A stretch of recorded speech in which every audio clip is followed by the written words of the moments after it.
Stands touching this massive skin sack before him, then plucks a hair from the sack without further ado. With a sweep of his laser eye, he immediately has the answer. He claims it's a pigskin, but the king disagrees. Next comes a serious man, who carefully observes through his telescope. The princess seems nervous, because whoever identifies this animal skin, gets to marry her. The serious man earnestly declares it to be the skin of a forest deity, but the king laughs and says it's not. The princess relaxes a bit. Then, a handsome knight strides forward. Father? A moment.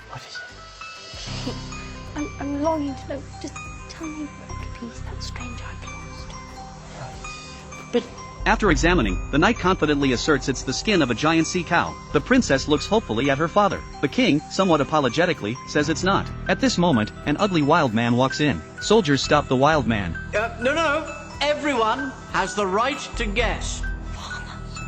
The princess looks at the wild man in horror. The wild man just sniffs, then decisively states it's the skin of a flea. The king hadn't expected someone to guess the answer. How could a flea's skin be so large? It turns out, a few years ago, the princess was performing in the center of the stage, when a flea crawled onto the king's hand. He wanted to smack it, but as soon as he opened his right hand, the flea jumped onto his palm. The king found it interesting, so he flipped his left hand over, and the flea obediently hopped over. The flea became the king's new pet. The king pricked his finger, watching the flea feed through a magnifying glass, preparing a luxurious villa for it. He observed the flea's growth every day, and soon, the flea grew as big as a finger. The king even made a handcart for it, letting the flea pull it back and forth 300 times a day. The king fed the flea meat every day, making it as big as a dog in no time. But a few months later, the flea suddenly couldn't make it.